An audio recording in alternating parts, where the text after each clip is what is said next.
Jeudi 27 août 2020, le sommet de cette édition. Sous la présidence du chef de l'État, le Conseil des ministres de ce mercredi 26 août 2020 a pris d'importantes décisions en vue de rendre opérationnelle la société de gestion des déchets solides du Grand Nokoué. Les multiples usagers des perles, comme accessoires pour les femmes, seront dévoilés dans cette édition. Restreint à certaines communautés, le transport fluvial subsiste à Cotonou, une traversée du lac Nokoué dans ce 19h. Chaque enfant qu'on enseigne est un homme qu'on gagne. L'école est le lieu par excellence de l'éducation. Esaü. Étudiants, étudiantes, nouveaux bacheliers, parents d'élèves, une raison de plus pour choisir l'excellence. Et oui, bénéficier des demi-bourses et de réduction de scolarité à ESAE. Payer 250 000 au lieu de 500 000 en licence 1, 2 et 3 sciences juridiques, économiques, de gestion et en journalisme. Et pour les 100 premières inscriptions en administration des finances et administration générale, bénéficier d'une réduction et payer 400 000 au lieu de 500 000. En master 1 et 2, 500 000 au lieu de 800 000 en administration des affaires, 600 000 au lieu d'1 million en journalisme. Faites partie des 100 premiers inscrits en administration des finances et administration générale pour bénéficier de la réduction. Payez 800 000 au lieu d'1 million. À ESAE Cotonou et Parakou, la rentrée est effective. Le dossier d'inscription est disponible en téléchargement à l'adresse suivante: www.esae.bj/esae 2019 ou renseignez-vous à ESAE Cotonou au 96 80 55 11 98 98 14 00 90 93 65 21. À ESAE Parakou au 96 68 16 14 97 77 51 47. À ESAE, l'épanouissement et le développement est au cœur de notre succès. ESAE, l'excellence a un nom.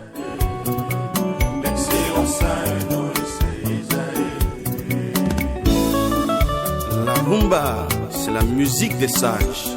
Et Esaü, c'est l'école des sages.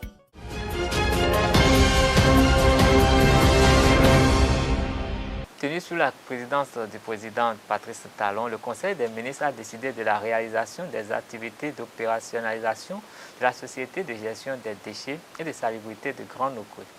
Cette société a pour objet social la gestion des déchets ménagers dans le Grand Nokoué, à travers notamment la pré-collecte et la collecte, l'aménagement et l'exploitation des lieux d'enfouissement sanitaire des localités de Ouessé et de Takon, la salubrité dans toutes ses composantes, le suivi, le contrôle informatisé de l'ensemble des prestations à réaliser, de même que la mise en place d'un support informatique de cartographie et de gestion dynamique de toutes les données spatiales et géographiques de la filière, et la réorganisation du cadre institutionnel, l'instauration d'un mécanisme de participation des acteurs, l'information, l'éducation ainsi que la sensibilisation de la population à travers un plan d'information.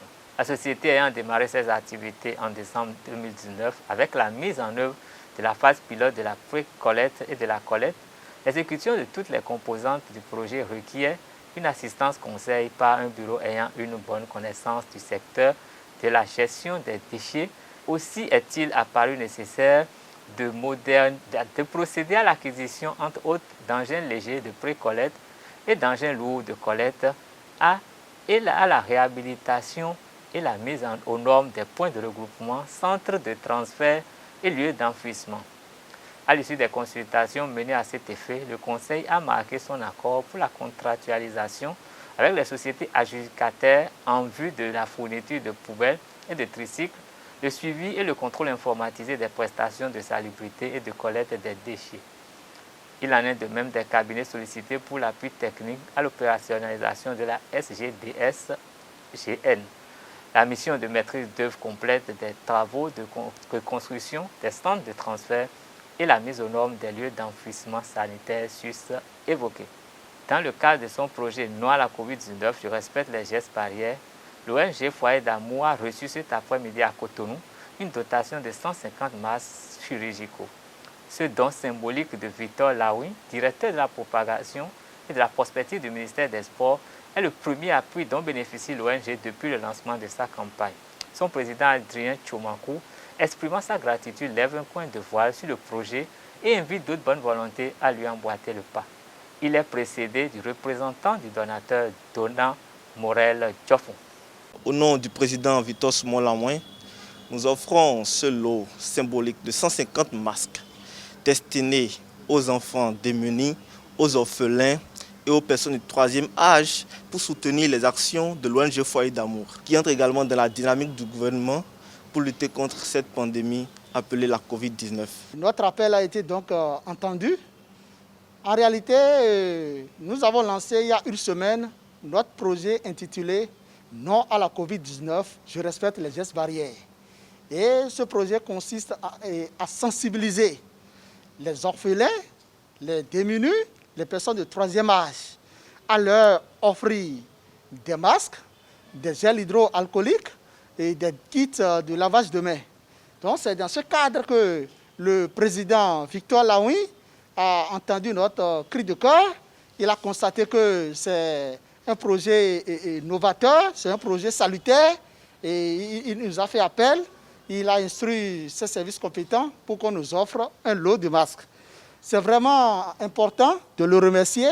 Nous sommes vraiment heureux, très contents. Il faut noter que l'ONG Foyer d'Amour est une ONG qui se préoccupe beaucoup des couches vulnérables. Nous sommes là pour accompagner les démunis, les orphelins, les personnes de troisième âge. Aujourd'hui, dans notre pays, combien de personnes se préoccupent des personnes de troisième âge? C'est la question qu'il faut se poser. Nous sommes d'ailleurs tous appelés à devenir un beau jour personnes de troisième âge. Donc, le plus important pour nous, c'est de les entretenir, c'est de les encourager, c'est de les soutenir. Nous devons soutenir les personnes de troisième âge. Nous devons leur offrir le minimum qu'il leur faut pour qu'ils vivent mieux. C'est dans cette optique que nous avons sillonné les villages, les hameaux de notre pays et nous avons constaté que ces personnes de troisième âge, en réalité, ne bénéficient pas des masques. Ils n'en bénéficient pas. Ils ne bénéficient non plus des gels hydroalcooliques. Leurs parents ne s'occupent pas correctement d'eux.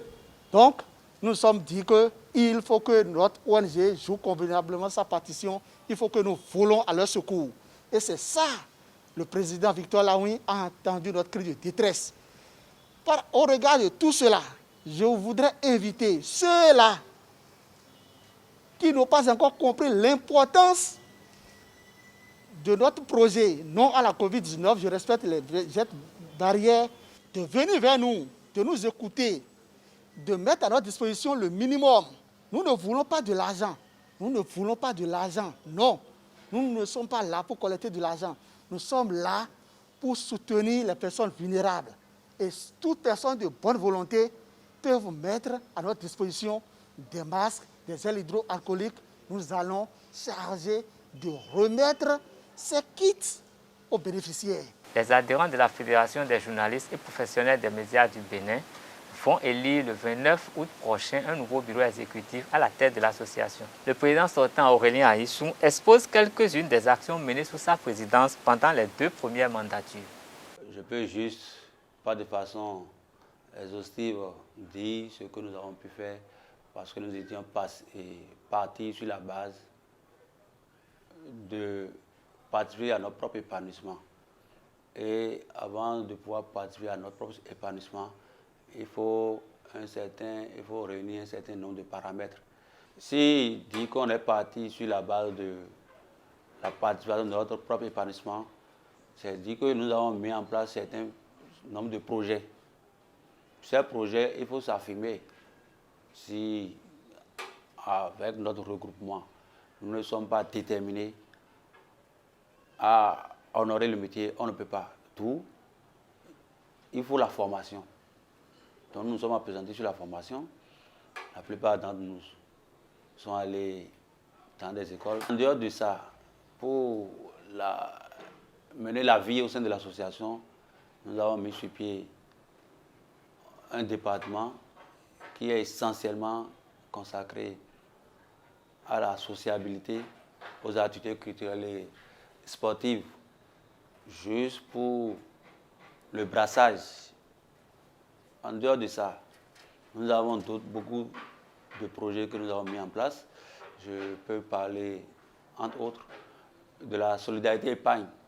C'est un griffe, une tontine, je dirais, à hauteur de 500 000 francs que chaque membre qui est intégré ramasse, juste pour que celui qui n'a pas un moyen de déplacement de sa capacité puisse s'en approprier. Tout d'autres, c'est comment faire pour acquérir un domaine afin que, étant resté ensemble toute la jeunesse, pourquoi ne pas vieillir ensemble, donc avoir nos propres logements. Il y a entre autres des activités où la fédération s'est illustrée. Je prends par exemple le trophée de l'éducation où la fédération a soulevé le trophée qui a été posé au détriment de Nagra Sport de l'ORTB. C'est vrai, on a osé. En dehors de ça, notre insertion dans les autres instances fêtières. Si la fédération est née, nous sommes nés sur des ambitions.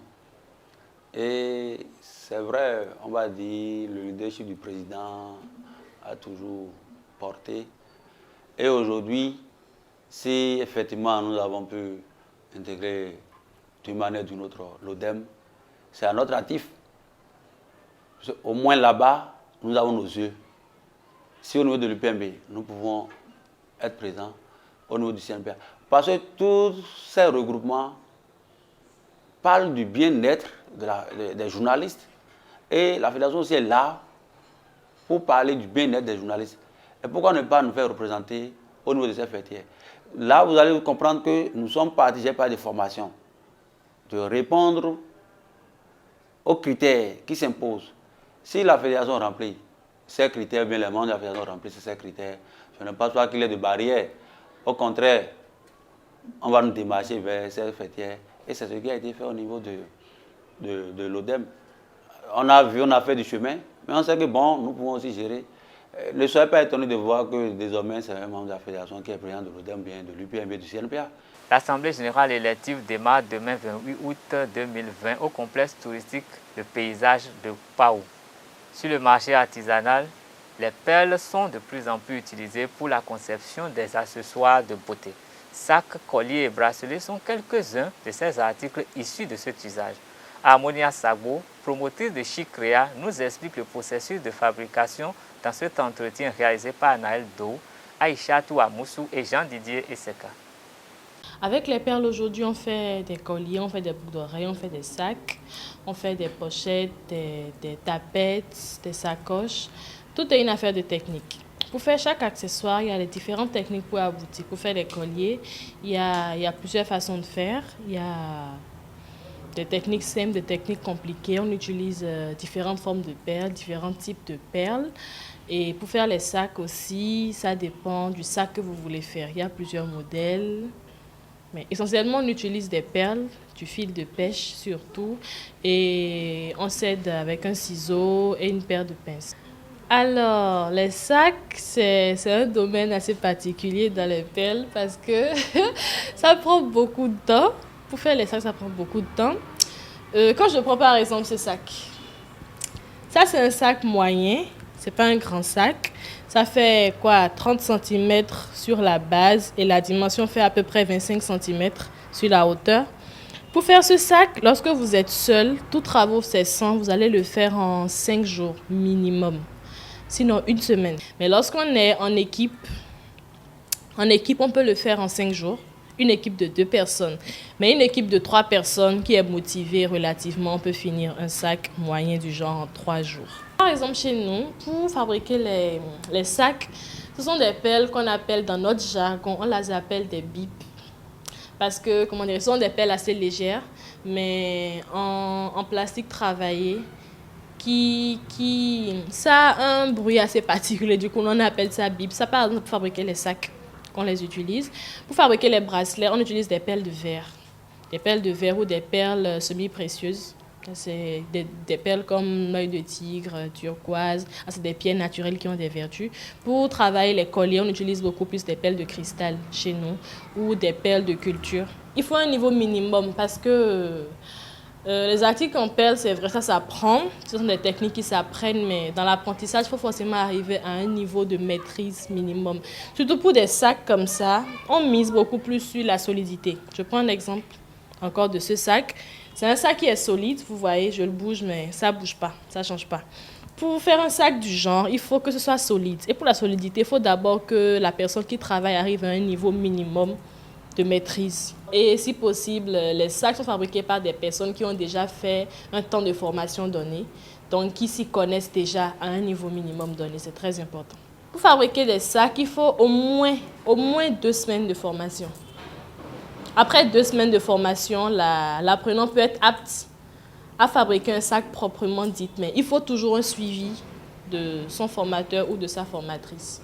Donc, proprement dit, il faut un minimum réellement d'1 mois de formation pour qu'on puisse confier une commande d'un client à quelqu'un qui apprend à faire les perles. Peu connu de la majorité, le transport fluvial est quand même une réalité dans la ville de Cotonou. Un moyen de transport presque restreint aux populations Tofin et à quelques riverains du lac Nokoué. Nos reporters nous font vivre la traversée du lac Nokoué en barque à travers ce reportage.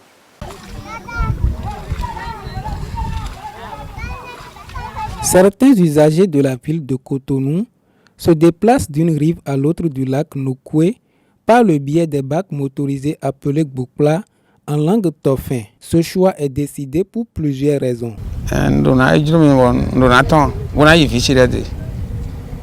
Je préfère traverser le lac dans le bac quand je veux rendre visite à mes enfants sur l'autre rive. Les bateliers spécialistes sont dépositaires exclusifs de cette activité. Il suffit de débourser 100 francs, soit le tiers du taxi moto pour y arriver. Pardon,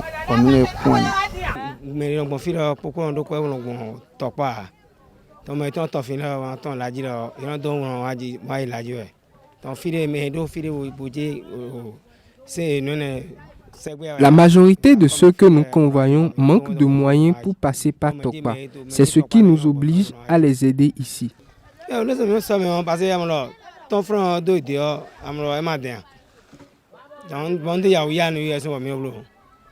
Ce métier menacé par un projet de réalisation d'un pont reliant les 2 rives connaît de beaux jours en attendant le début des travaux. L'actualité hors de nos frontières pour finir. Au Mali, où un accord a été signé entre les parties, ramène le calme à Gao après 3 jours de violence. En Côte d'Ivoire, le secrétaire général de la branche du Front populaire ivoirien pro-Gbagbo, Assouan Adou, a annoncé que l'ancien président Laurent Gbagbo sera candidat à l'élection présidentielle du 31 octobre prochain, malgré sa radiation de la liste électorale. Sur le vieux continent, la France rend obligatoire le port du masque dans certaines zones début août et s'élargit à mi-août. Cette exigence va s'étendre à l'ensemble de la capitale. En Allemagne, les autorités entendent durcir les restrictions face au coronavirus. Enfin, en Chine, le président du directeur général de TikTok, Kevin Mayer, a annoncé avoir démissionné du réseau social.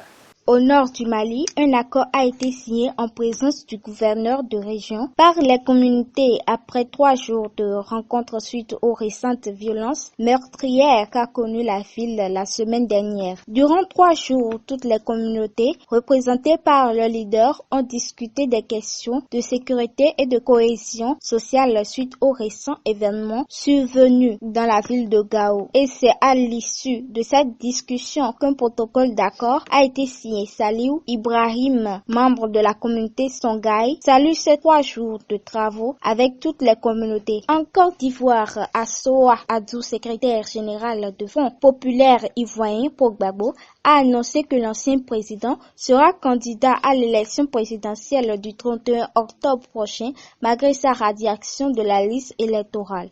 C'est le message lancé par ses partisans qui n'envisagent pas que l'ancien président, toujours en exil à Bruxelles et en attente d'un passeport, ne puisse pas faire partie de l'affiche de la présidentielle. Assouan Adou confirme que Laurent Gbagbo dispose de tous ses droits civiques et une telle radiation est scandaleuse. Rappelons que la radiation de ce dernier a été confirmée par la justice ivoirienne le 25 août. L'obligation du port de masque hors du Paris, entrée en vigueur dans certaines zones début août et élargie mi-août, va être étendue à l'ensemble de la capitale, a annoncé ce jeudi 27 août le Premier ministre Jean Castex lors d'une conférence de presse. Le chef du gouvernement a précisé que le préfet de Paris, Didier Lallement, allait prendre un arrêté en ce sens après consultation avec la maire de Paris, Anne Hidalgo, et a souligné que la question se posait aussi pour la petite couronne au vu de la circulation entre ces deux zones. L'Allemagne va durcir les restrictions imposées à sa population face à la pandémie de coronavirus, avec notamment des amendes accrues en cas de non-port du masque selon un projet d'accord entre régions et gouvernements obtenu par l'AFP. Les autorités vont en outre renforcer leur contrôle pour s'assurer que les périodes de quarantaine sont bien respectées et imposeront des amendes si ce n'est pas le cas, selon ce texte négocié par le gouvernement d'Angela Merkel et les 16 régions allemandes qui prévoit en outre de limiter désormais à 25 le nombre de participants à un rassemblement privé. En Chine, le président directeur général de TikTok, Kevin Mayer, a annoncé ce mercredi 26 août qu'il quittait le populaire réseau social dans un communiqué. Sa démission intervient après les décisions prises par le président américain Donald Trump à l'encontre de l'application chinoise de partage de vidéos qu'il accuse d'espionnage au profit de Pékin. C'est le cœur lourd que je vous annonce que j'ai décidé de quitter l'entreprise, a annoncé M. Mayer dans une lettre à ses employés. Ce sera tout pour cette édition. Merci de nous rester fidèles. À demain pour notre session d'information. Bonsoir.